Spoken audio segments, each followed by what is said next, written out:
Many of you PC gamers who purchased some of the top tier gaming PCs that I've reviewed have been asking me, now what monitor should I get to take advantage of all that power? The last thing you want to do is get a subpar panel after spending $3,000 to $4,000 on a super powerful gaming PC. You need an exceptional monitor to go with it. Let me guess, you clicked on this video because you think this Corsair XENEON Flex might be the one. Yes, it is the world's first bendable gaming monitor, but is it actually worth it? In this video, I'm going to give you my honest and unbiased review after several months of use. But first, let's rewind back into the past and check out the unboxing. This ginormous monitor was so big that Corsair actually had to send me the review unit in a huge ATA case.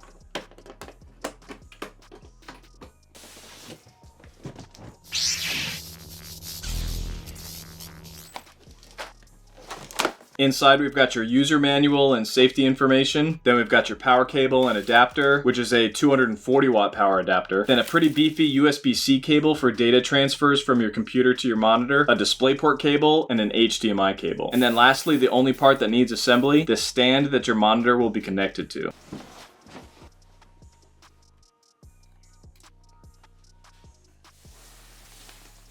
Now, if you're one of those asking what's the point of a curved display, well, one Harvard study claims that people using curved monitors experienced less eye strain, a better ability to focus, and had less blurred vision symptoms. But if you're asking what's the point of a bendable monitor, that all depends on how far you're sitting from the screen and how many people are watching it with you. Two people with two different perspectives, flat is always better. For the best viewing experience for yourself, you'll want to make the screen less and less curved the farther away you get from it. At its curviest, this monitor can achieve an 800R curve. This means it would have an 800mm radius if the curve completed a full circle. So the smaller that number is, the curvier your screen is. The radius also happens to be the recommended viewing distance for a curved screen. When completely flat, it measures 42 inches wide, 18 inches tall, and weighs about 23 pounds. And the stand will take up about 10 inches of depth on your desk. Now, getting into some of the features, if you don't already know, this monitor is a 45-inch ultra-wide OLED panel with a 21:9 aspect ratio. And because each pixel can be turned off individually and almost instantaneously, this panel also has an incredibly low response time, which results in super smooth motion in fast-paced games, with basically no motion blur or ghosting. This display also has AMD FreeSync Premium and it's NVIDIA G-Sync compatible. These are technologies that aim to eliminate screen tearing and stuttering by synchronizing the monitor's refresh rate with the frame rate of the graphics card. The most notable feature of this monitor, though, is of course its bendability, which leads me to the design and build quality. I'm not gonna lie, it felt somewhat uncomfortable at first. I honestly felt like I was gonna break it, even with how beefy and strong the arms on the back looked. Extending these little handles was pretty easy by pressing that little button, but mine don't slide back in as easy as I'd like it to. It honestly could have just been my specific review unit though, because I've seen other reviews that did not have that problem. Corsair swears that this is the first bendable monitor for your desk. Is that true? Check out our tests with LG's super ultra wide curved. Curved.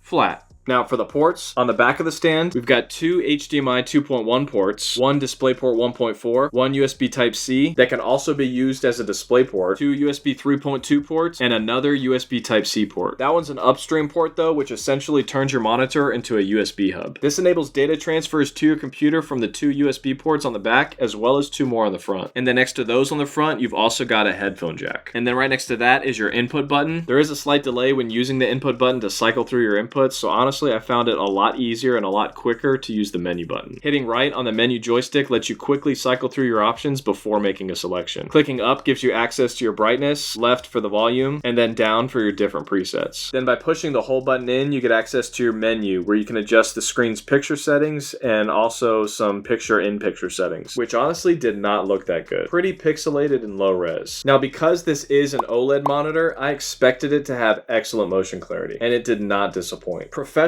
gamers especially will appreciate how smooth this looks in fast-paced games. I recorded the UFO test with my iPhone at its extreme slow motion 240 FPS to show you how incredible this motion clarity was. You can see that when we slow it down, that in every major FPS test, the edges of the moving object are still razor sharp smooth at high speeds. In contrast, this is an LCD screen slowed down. But honestly, the best looking games at ultra settings still do not take full advantage of that 240Hz display, because most of them still can't achieve achieve that 240 FPS even with the best gaming PCs. If you're a performance gamer that doesn't mind bringing the graphics settings down a little bit and want the best responsiveness and highest visible FPS, then you'll really appreciate this monitor. I personally don't notice a huge difference between 120 FPS and 240 FPS and would much rather have it be 120 Hz with a higher resolution. At 83 pixels per inch, it's certainly not the sharpest image available for an ultra-wide monitor right now. To put the resolution of this monitor in perspective, it has 4.9 million pixels. A traditional 4K display has a total of 8.3 million pixels. When it came to the picture quality, this was next level immersion. The blacks really need to be seen in person to truly appreciate this contrast. Scrolling text was buttery smooth as well, but due to the layout of the sub-pixel LEDs, up close text was not nearly as sharp as it could have been. It only starts to get a little bit noticeable once you get about 2 feet away. It just kind of looks like a slight smearing of the text. But again, you don't really notice it unless you're looking for it. Overall, the picture quality is amazing. Next to the latest Corsair 27-inch OLED and the Alienware AW3423DWF OLED though, picture quality was nearly identical to the naked eye. The Alienware tested with a slightly better color with a higher DCI-P3 gamut coverage than the others, and it was also a bit brighter. The only panel that I was able to achieve 1000 nits with a small window was the Alienware one. It also had the brightest picture with a full widescreen for an OLED. And of course, all of them had super inky blacks, which led to a seemingly infinite contrast. You can see here in the dark how much better OLED looks than traditional LCD panels. Viewing angles were amazing on the OLEDs as well, with a great picture even at extreme angles. The extreme 800R curve added an extra level of immersion that I think most gamers will appreciate. If you have not yet played a racing game on an ultra-wide curved screen before, I highly recommend it. And paired with my Logitech G923 racing wheel, I almost felt like I was in VR. And after sessions lasting several hours in constant gaming, here's how much heat all these panel types generated next to each other.